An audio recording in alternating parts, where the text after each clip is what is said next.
Good afternoon, everybody, and welcome back to Robmotive JT. You know, I wanted to answer a question people have been asking me lately, especially people who are familiar with my other channel. I actually have two other ones, but I'm talking about Robmotive. That one focuses on the Toyota Tacoma, of which I think I'm on my 8th Toyota Tacoma. But people have been asking me, Rob, when are you going to get another Jeep Gladiator? Now, that's a very good question, particularly based on my history with the Toyota Tacoma. You know, I love the Tacoma, but I also love to experience different trim levels. They have 4 or 5, whatever it is, without thinking about it. So I've had them all, except for the Limited, the SR, and man, they might have like 8 different. But I've had them all except for the Limited, the SR, and the TRD Pro. The TRD Pro makes no sense to me because it's a finished truck, and given what I do, I like to do mods and things. It wouldn't make a lot of sense to buy a finished truck. But why no more Jeep Gladiators? You know, a little bit of history. I've had 3. This is my 3rd Jeep Gladiator. Of course, it is the Mojave. After I had gotten into my first one, which was a Sport S, I saw the Mojave. I actually knew a little bit about it before that. And I kind of kicked myself for not getting one to begin with because I really liked it. But I thought, you know, we're going to start out fairly base. I think the Sport is the most basic you could get. So I bought that instead. Well, I had some troubles with that. I said I've had 3, right? That was the first one. I had that auto stop, check engine light, battery, auxiliary battery problem. It was a pain in the arse. So the opportunity came up to trade that in and get another one because my mother actually had a Sport S herself. It's the white one that you've seen on the channel if you watch the older videos. She was going to trade that in and get the Mojave. I said, well, since they were the same trim level, matter of fact, mine actually had the tow package on it, so it was a little bit higher, but that's it.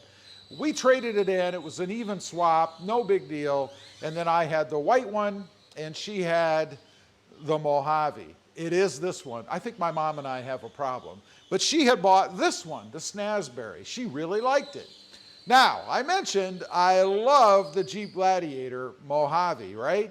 Well, she discovered after a while that it was too high. She was having some knee problems. So she wanted to go back to the white Jeep Gladiator, which, by the way, I never had any troubles with. It was awesome. Still is today. She still has it. She did put a little bit shorter tire on it to get it even lower than what I had it set up on. There's lots of old videos. I did lots of mods to that Jeep Gladiator. But anyway, we decided to do another swap. It wasn't an even out swap. Obviously, this is worth more, so it cost me some coin.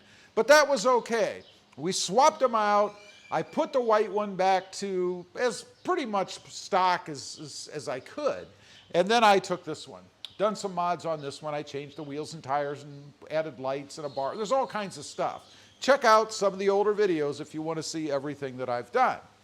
But I've got this one, and there's really no reason for me to go to anything else because there's no problems with this one. It does have a little bit of a rough idle now and then. I put in a can of fuel injector cleaner, or a bottle, I should say, and it takes care of that. I don't know why. Seems to be inherent to this one. Who knows? But that's it. None of those auxiliary battery, check engine lights, any of that crazy stuff. By the way, when you get a Jeep Gladiator that doesn't have any problems, you probably ought to hold on to it.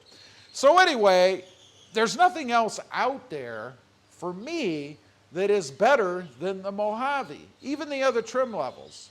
Now I know there's the Rubicon and there's all kinds of different names they slap on them, but they're basically the same platform. The Mojave is different because it has a different suspension, it has that lift in it.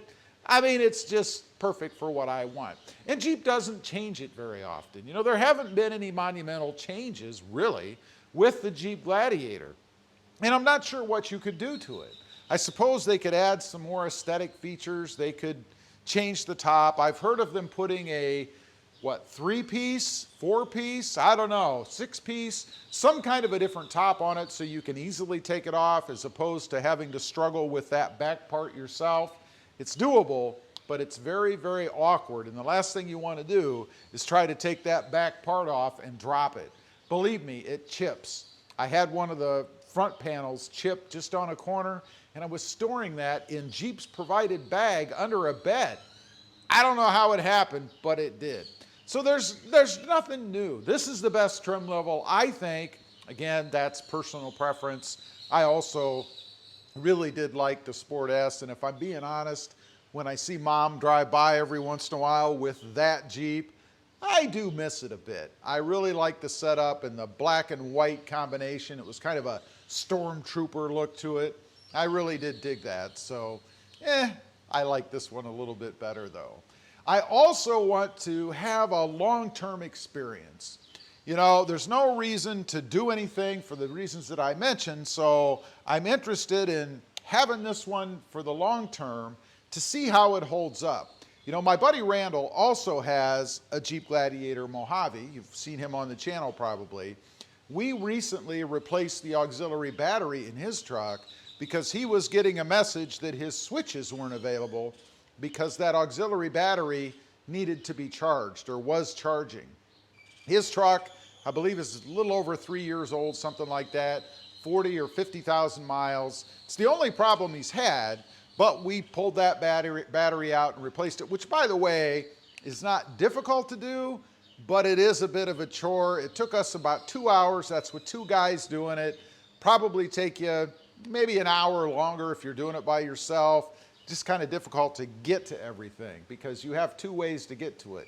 Either pull the fuse panel, which we did not do, or go in through the inner fender, the side underneath, which we did. That to me is the least risky way to go because pulling off that fuse panel, that to me just lends the possibility of having problems, electrical problems.